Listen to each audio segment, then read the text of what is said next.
সম্মাননীয় সুধীমণ্ডলী, আমি আপনাদেরকে স্বচ্ছ দেশের স্বপ্ন ইউটিউব চ্যানেলের পক্ষ থেকে থাইল্যান্ডের কাঞ্চনবুরির এলাকার একটা ম্যাপল গার্ডেনে স্বাগত জানাচ্ছি।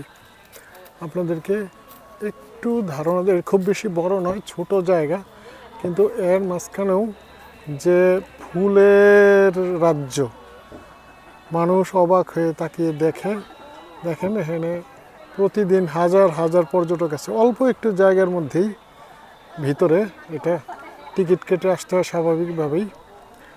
তা আপনাদেরকে একটু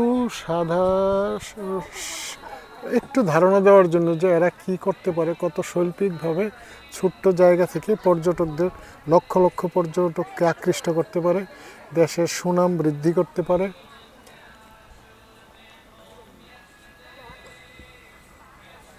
আপনারা দেখেন চারদিকে, খুব কাছে থেকে গেলে হয়তো ফুলের রঙগুলি আরও অনেক সুন্দর দেখা যেতে পারত, সেরকম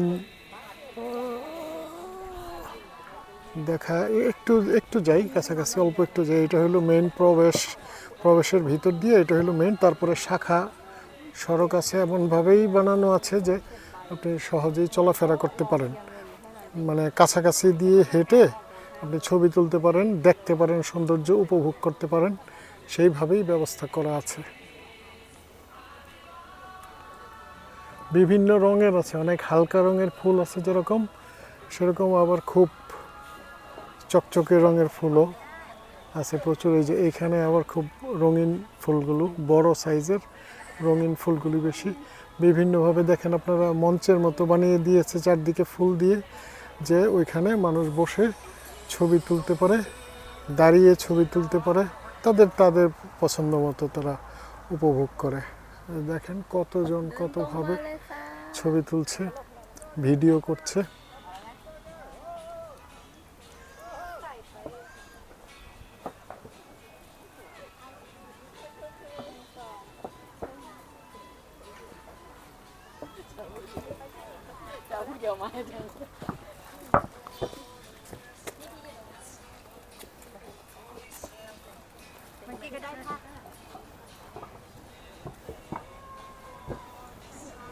এখানে লঙ্গান ফলের বাগান আছে, সেই বাগানে মানে প্রচুর ফল ধরে আছে, এখনও সবগুলো তো ম্যাচিওর হয় নাই।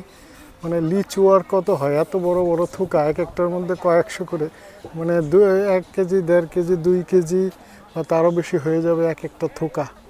সেটা আবার এখানে টিকিট কেটে ঢোকার পরে তাদেরকে একটা পরিমাণ লঙ্গান, ওখানে বসার ব্যবস্থা আছে, ফ্রি খেতে দেওয়া হয়।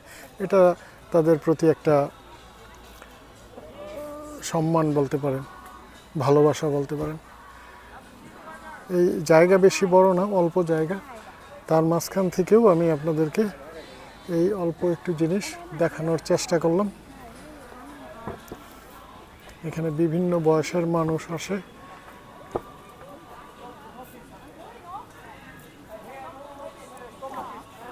এই যে দেখেন এখানেও লঙ্গান গাছ আছে, এই যে ফল ধরে আছে, কাছাকাছি থেকে একটু দেখাই, ও মানুষ কত এনজয় করছে মানুষ।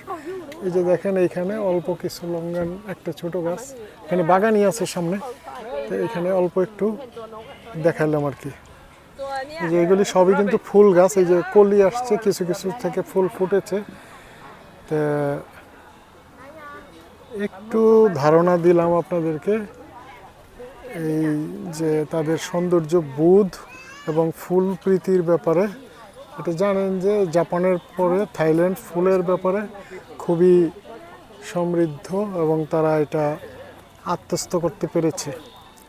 যাক, আমরাও আমাদের পরিবেশ যতটা সম্ভব সুন্দর করব, পরিবেশ সুন্দর রাখার চেষ্টা করব, আমরাও ফুল ফোটানোর চেষ্টা করব, কারণ যারা ফুল ফোটায় তারা অনেক খারাপ কাজ থেকে বিরত থাকতে পারে। এই প্রত্যাশা রেখে সবাইকে ধন্যবাদ জানিয়ে এখানেই শেষ করছি।